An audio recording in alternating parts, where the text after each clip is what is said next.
This is a update on my psoriasis situation. Um, I've been off the methotrexate since September of 23 and just taking the Humira injections every 2 weeks. And I've taken that injection since March of 22. And the Humira's helped. I can't say it hasn't, but it has helped me. Um, However, with just the Humira, I've continued to have these micro breakouts. And right now, forehead is starting to flare up and break out, as well as my body, groin, butt, legs, arms, elbows, knees, everything's still breaking out. So my doctor is going to switch me over to something called concentrics, made by Novartis. I believe I'm pronouncing that correctly.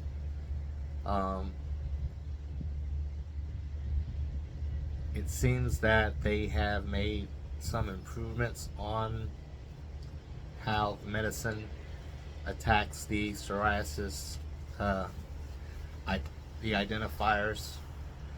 So it's supposed to be better.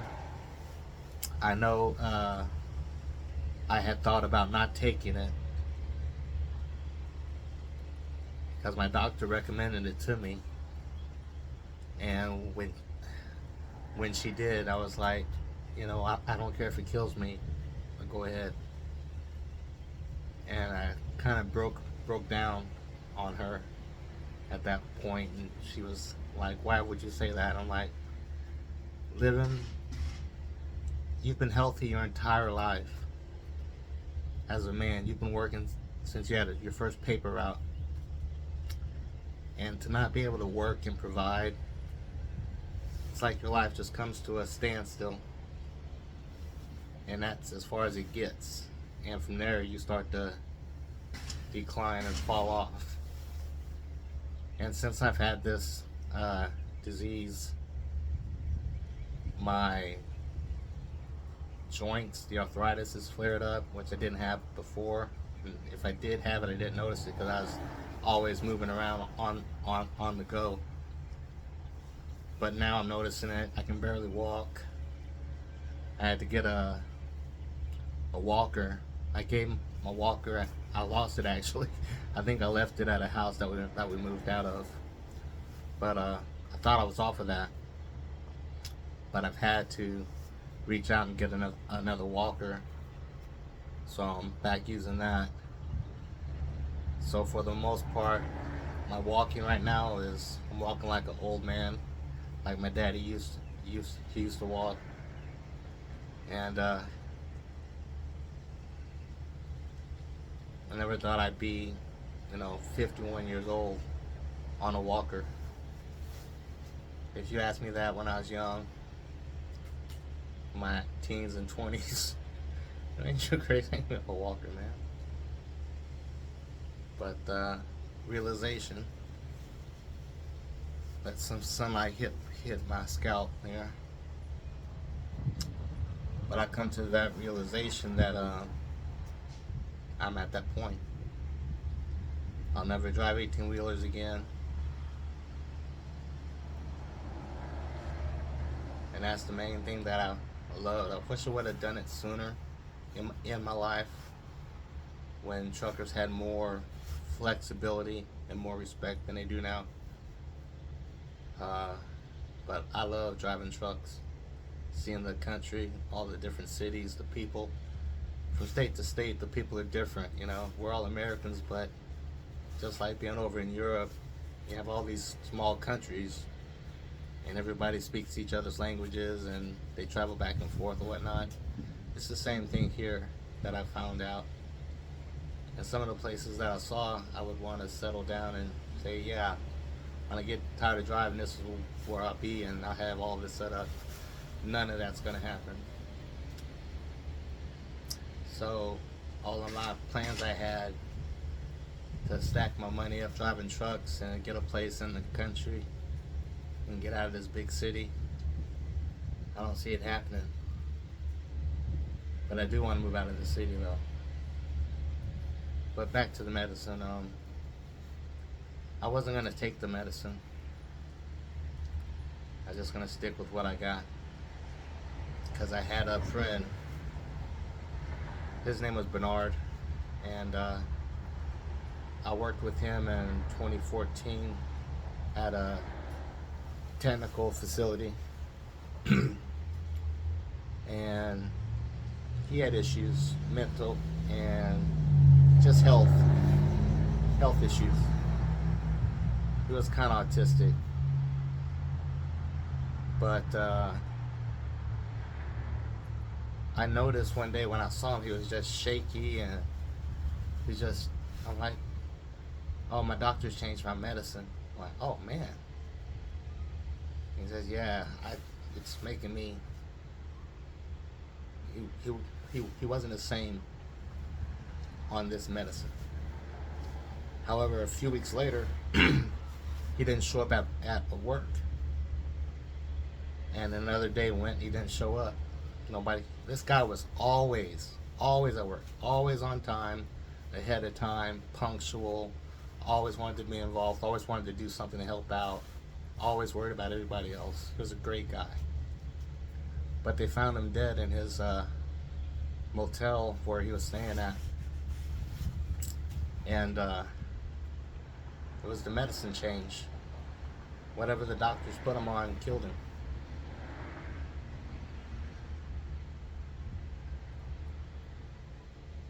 And I sit here day after day asking God why I'm still here.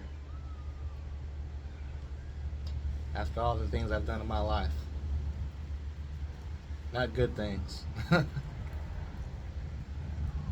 out of all the good people that I've lost over the past 5, 7, I've been losing good people my whole life. People have been dying on me my whole life. I remember when I was little, my dad took me to Detroit. And we wasn't going to visit family, even though that's where we were going. But it was a funeral. And I didn't know anything about death or... My dad was old. He was born in 1912, so he raised me old school way. So anyway, my cousin had got killed in Detroit. And I'm probably 7 or 8 at that. I don't know, I was young. But anyway, my dad didn't go to the funeral. And all the adults were getting in different cars and stuff and going different places. I'm like, he wanted to put me on this bus. And I'm like, the only bus I've ever been on was a school bus. I had never been on a church bus. But it was this bus that came by and picked us up. And got to the church. Saw the people in the casket up there. And the emotions I felt, and I guess the sadness, I really didn't know how to really see it at that point, but I probably cried, I don't know. But I remember that funeral. So, yeah, I've been losing people my entire life. And I was born last in my generation. But I've been wanting to die for a while. When I was a teenager, I had a death wish when I lost my parents. I didn't care about anything.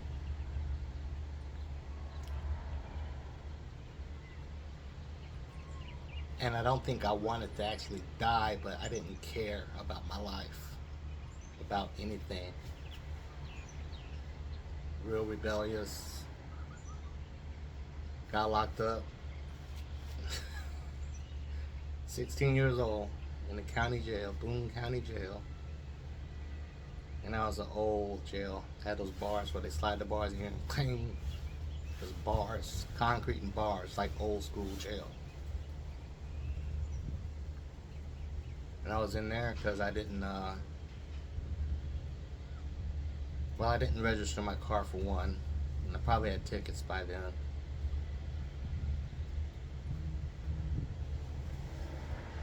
But I had started writing hot checks to live on. So I paid my dues, did my time. But back then, that's when you would get locked up for a hot check. And you could also float a check. But I got tired of trying to float. I just started just writing shit. But anyway, I've done my dirt. But I wasn't gonna take this medicine.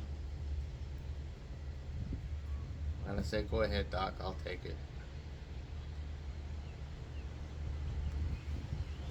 And one of the main reasons why I decided to take it is because a lady named Cyndi Lauper from Sicily.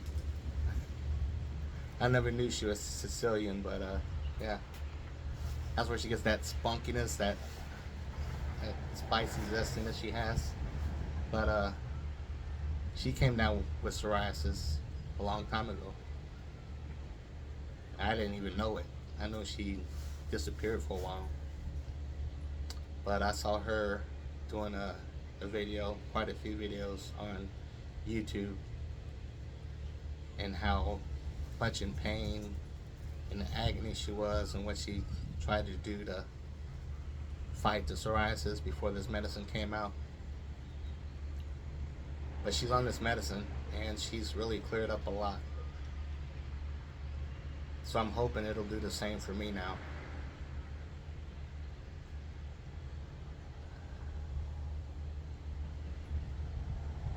I don't want to grow old and be that man pushing a shopping cart, or that bum you see, or that homeless person you see on the road. But I feel I'm going to wind up being that person.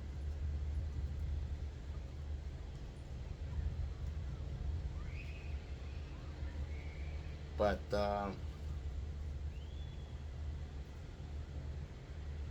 as much as I don't want to, I think I want to move back down to Corpus Christi.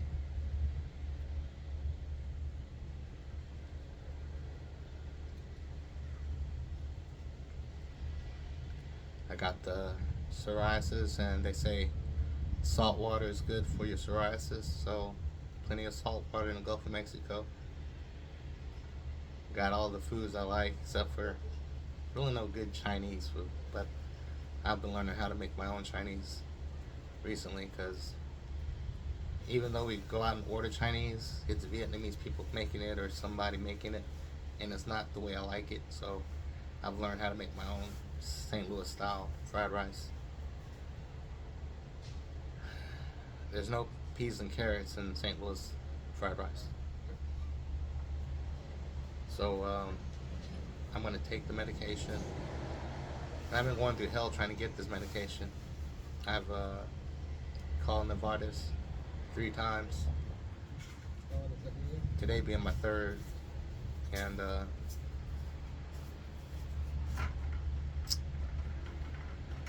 I think they got the paperwork straightened out. So hopefully I'll get that this coming week.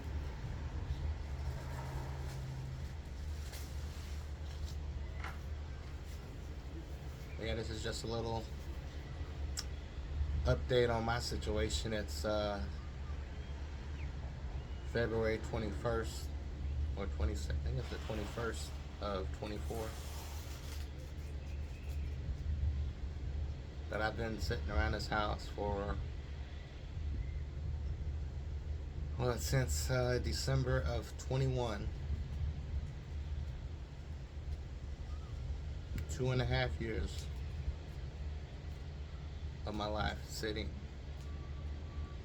Just like being locked up in jail. I watch the sun rise, I watch it set. Because it's hard for me to sleep with the aching. Let me get this phone call. Being that I'm not working, I got this government phone. I'm constantly getting ghost calls, computer calls, calls for other people. I'm constantly blocking numbers.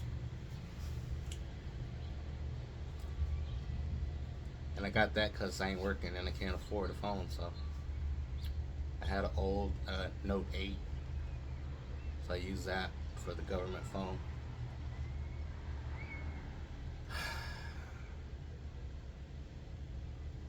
But yeah, I'm sitting out here enjoying the sun, getting ready to go see a general practice doctor. My dermatologist has been telling me for years I need to get a doctor. I'm like, can't afford a doctor. I can barely afford to see you. But by the grace of God, my friend found a general practice doc, or what do they call it? So I'm gonna go see him today at 1 o'clock, and hopefully I'll start getting some medication for my arthritis and being actually screened for arthritis. That'll help my court case. But yeah, I've never been the one to wait on a disability check or want a disability check or welfare. But now it looks like that's the way I'm going. I've tried to tell so many people, young people, and they don't even listen. Oh, I didn't listen either, right?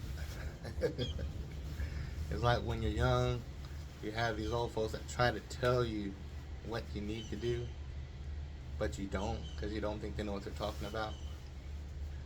Yeah. I mean, I've listened to a lot of my elders and took a lot of that information in and used it, which is pretty much why I'm still here today. But I didn't plan to get old. I thought I'd be dead by now.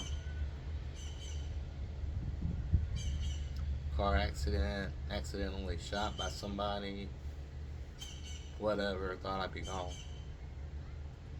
But I survived accident, a trucking accident. I wasn't driving the truck, I was unloading, and 1,000+ pounds of steel fell on me and smashed me like a cockroach. Grace of God, Jehovah himself almighty, saved me, spared me. And that was my near-death experience. And now that I've had that near-death experience, like, now I'm curious.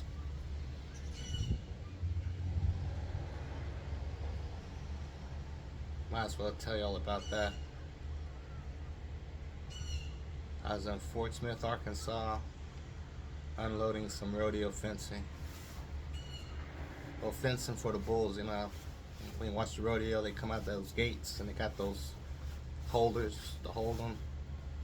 All of that equipment, farm equipment, just fell over on me. I tried to run, but no. When it hit me, you feel the hit. I felt the electricity. I mean, it felt like I was getting shocked by a million lightning bolts. That's how much electricity we produce as a person, as a human being. We produce a lot of electricity. But I felt those shocks. You see the stars, like on the cartoons, you see the stars. But then, it's like this world, it vanished. It just, because I'm knocked out, I'm gone. Head busted open, got 7 staples in here. broke all my ribs, damaged my pancreas, damaged my spleen, lost my kidney on my left side, tore my pelvis. Because when that weight was coming down, I tensed up like, ah. And I guess the pelvis was like a potato chip. It just, the doctor said it didn't break, it tore. The bone actually tore. Because that's how hard I was pressing to keep that weight. But gravity wins all the time, right? So when I'm out, it's like I'm in a void. The earth, your friends, your family, the life you lived. I personally didn't see that. I just saw nothing. I saw that light. You see that white light. Yeah. It's just like right now, the rays of the sun are coming down on me. And if you've ever been out on a beautiful day where it's cloudy and you see the sun rays poking through the clouds, that's what I saw. I didn't see that, but you see the rays of light. And there's other beings, B-E-I-N-G-S, beings there. My niece, Carolyn Finch, she died 8 times, I think. And she said she saw people, or somebody, she saw people there. But I didn't see that. I saw 2 beings. I couldn't see from their chest up. I couldn't see any of that. What I could see are their hands. They have their hands pressed out. It's like they were holding my soul, or whatever we have. I'm gonna call it a soul. It was like they were holding my soul in my body, like no, you wait, it ain't your time yet. No, you ain't coming up here. And that's what I mentally felt. It's like they were saying, you ain't coming here. You're not coming here yet. No. And it was real gentle, real peaceful, serene. No, you had no attitude. You had no evilness. I just felt love, like the love of God, like love. And they were like that. It was a female presence and a male presence. Why that was, I don't know. But I'm on the ground, so I'm not looking up. This steel is on me, on my back. This side of my face was all scarred up. I was weight on me, so I wasn't looking up at 2 people. I was not looking with my eyes. I was looking with my conscience. And it felt like they were saying no. And they just held me. They just held me from both sides. One was on each side, and they were just, no words spoken, just, it's not, you're not coming. And that's what I felt. There's like, no, you ain't coming here yet. You got something, you got, it's not your time. We don't know what you got, but no.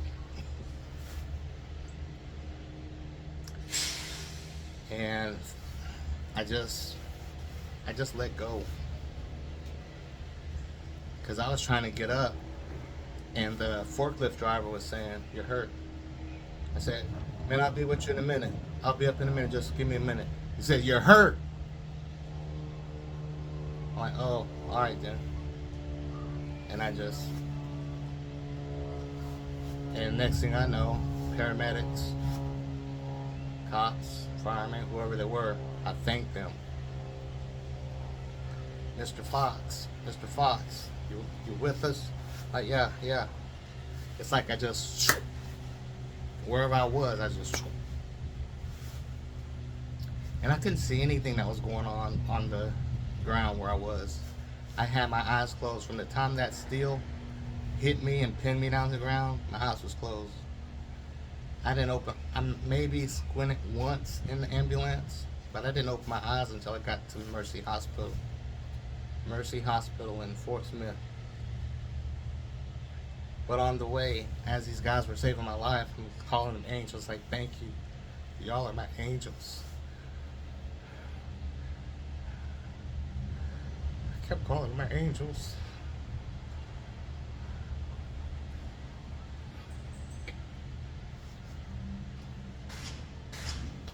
And I don't know if it did me good or not, but they said, Mr. Fox, you want some more morphine? I'm like, yes, please. They shot me up with morphine. Because all I could say when they turned me over on the ground, F-U was all I could say. With the rest of the other two letters. I wasn't cursing them, I was just saying that word. Because that's all I could. The pain was like, ugh. And the weird thing was, when I was out, I didn't feel any of that pain. But as soon as they brought me back, oh, it's a pain, man. But yeah, those guys were angels. And at Mercy,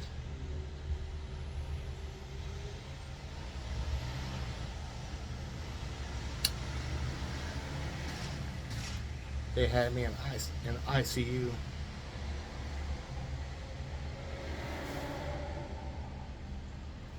ICU, they had me.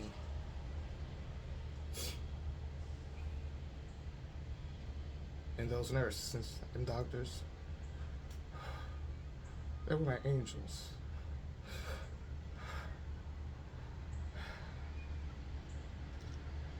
And the pilot and the paramedics that flew me from Fort Smith to Dallas, Texas on a private jet that my company paid for me to fly on.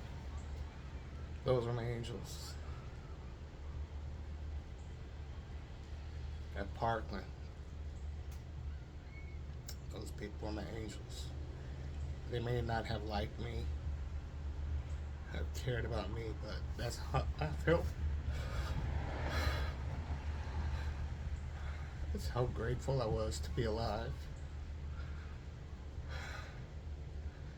And these death wishes I have.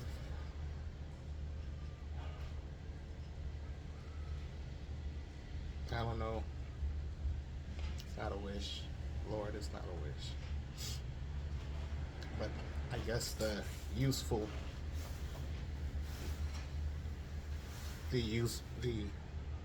be a youthful and useful person, but the usefulness has gone out of me. I don't feel like anything. I just feel like I'm consuming and not giving.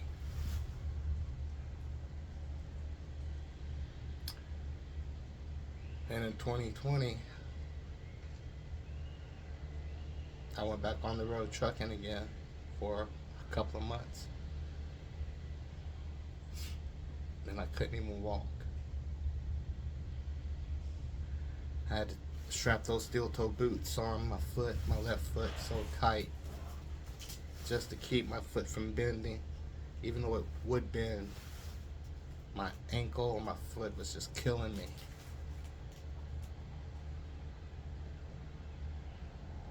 And then this coronavirus thing, and I just left trucking again because I couldn't walk.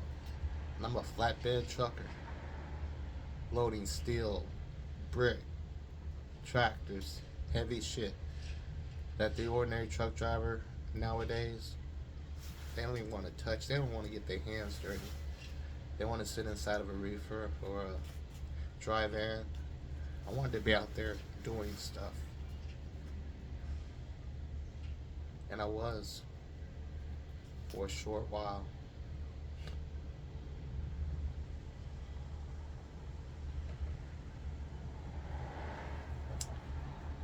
But after I came off the road, I didn't think I had gout, because I was being a truck driver. You eat a lot of steak. You eat good.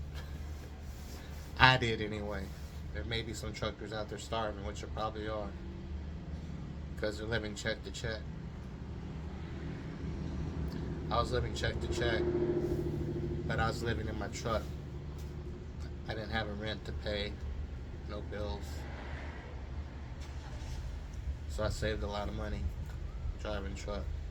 When I came off the road, I had saved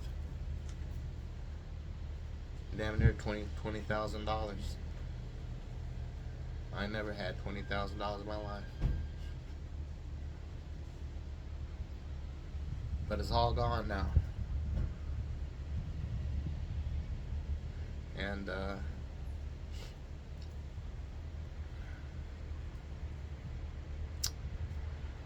I stopped eating beef, and I believe the gout has really gone away. It flares up from time to time, but it's probably more arthritis now, because when steel was falling on me, I used my entire body, feet, everything to keep from getting smashed. Had I went limp, I think that would have been my death day right there. But it's too much steel falling off, and this steel's falling from. And this hold on a minute. And this steel was falling from at least 13 feet, 11 feet high.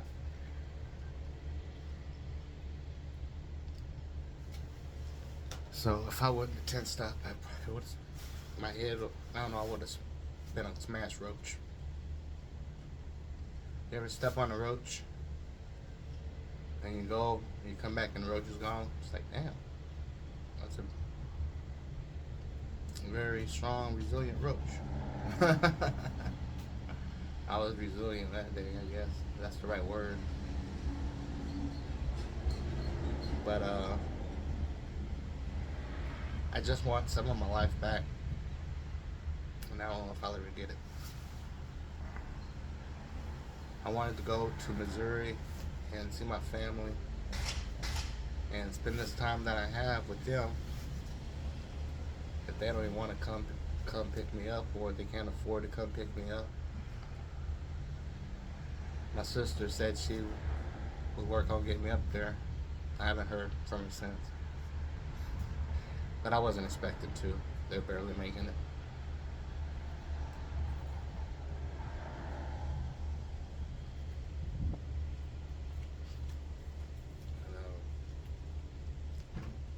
Yeah, this psoriasis has been a life changer.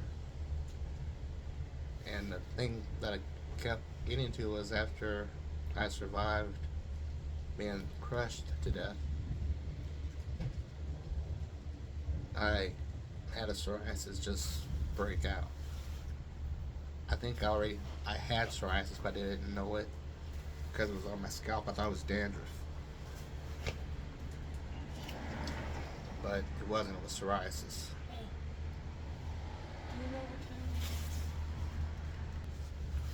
I didn't know it was psoriasis, and I was using dandruff shampoo. But it started to spread from my head to my face, and then my middle section broke out. My crotch broke out. I just, boom. So within 2 months, I was covered in sores and crying my ass off.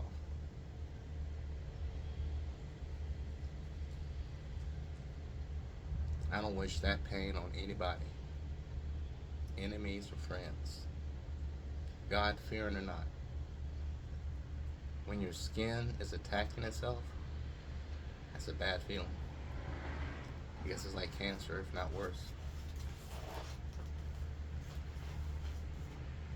But during that time when I first came down with this disease, yeah, if I could have licked the fentanyl pill, probably would have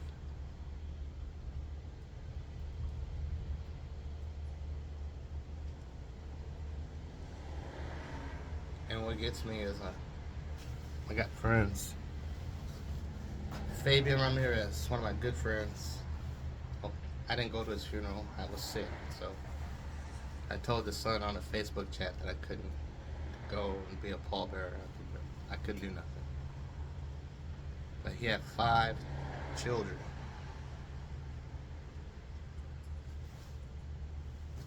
They lost their mother in 2019 or late 2018. And then 21 comes around and they lose their father to COVID. And the youngest one, she was probably maybe 13, 14 then. She's a woman now. But I pray those kids are okay. I mean, they got a big family, so they should be fine. But the fact that 5 children are left with no parents.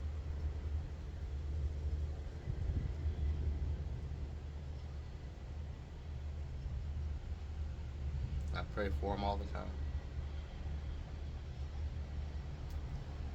But yeah, this is my psoriasis vlog, or whatever you want to call it.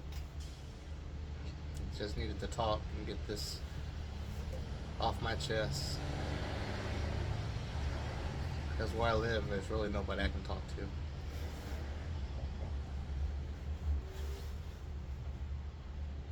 And I don't talk a lot anyway.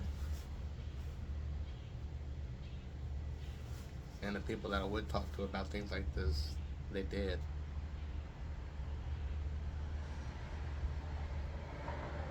It's like when your friends from college, they all die off before you.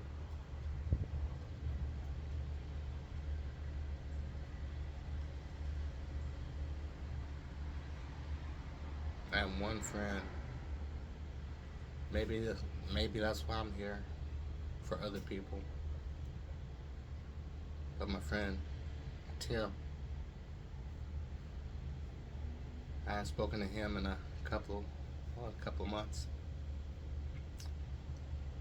I go over to see him. I'm knocking on the wrong apartment, so of course he don't answer. He ain't returning phone calls. He's not returning his family's phone calls. His car, which he keeps spotless, is covered in dust and dirt. I'm like, alright, well, he ain't returning my calls or his family's calls, so let me call the cops and put a welfare check out. So I get a call from Irving PD later on that evening. They tell me he's alright. I was just knocking on the wrong apartment. I'm like, cool. They told me he just wanted to be left alone.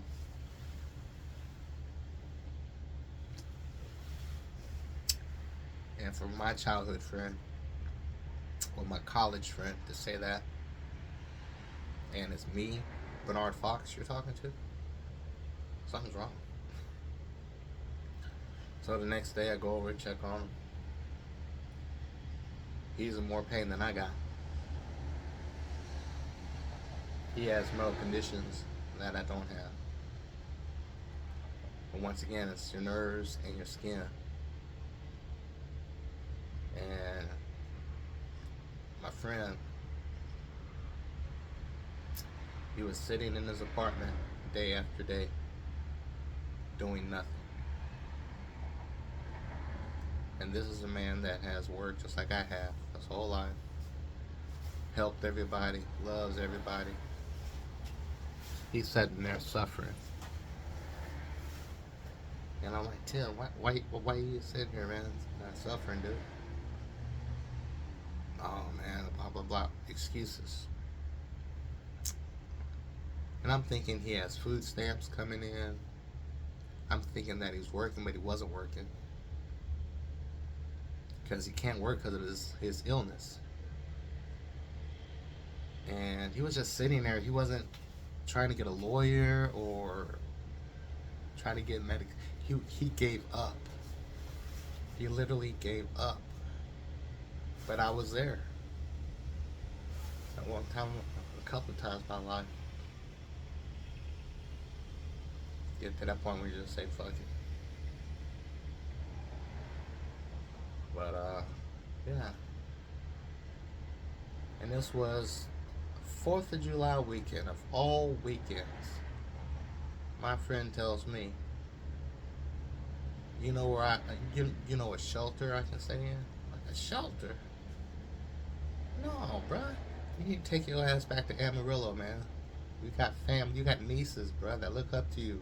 Nephews, you got family, man, that care about you. They call me looking for you. So, my friend had slipped into a depression that I couldn't pull him out of with my presence or just talking to him. But I called his nieces, got things going. I took him over some tubs where he could pack his stuff up. I said, man, you need to go back to Amarillo. And he finally said, yeah, you're right. He said, yeah, because if you don't, you're going to die. You're going to die here, man. Because he had given up. Didn't want to leave the house. Didn't want to try to let me know anything. So, he's back in Amarillo now. He's safe. But, yeah, maybe I was here to go over to that apartment so they wouldn't find him laying there dead in that apartment. So I pray for everybody. The people that's watching this video that I don't even know, I pray for y'all. I pray for the world. Everyone. If you're going through hard times, good, bad, evil, good, I pray for you. Because we all need God's love and prayer. But when I do die, I want to feel that feeling I felt that day in Fort Smith, Arkansas. I was at complete peace. Like when you wake up in the morning, if you ever have had the privilege to be on a lake or a pond or maybe even the Gulf of Mexico or the Corpus Christi Bay, and the water's just still, and you see the reflection of the sun and the clouds out there on the water. Just peace. That's what I felt. I've even said if they could bottle that feeling and sell it, that'd be a hell of a drug. All of this, when I was out, all of this didn't even matter. I wasn't worried about anything. It's like this world just disappeared, and I was somewhere else. And I was. My body was laying on the ground, but spiritually I was somewhere else. So that did change me. But it's only raised my curiosity more.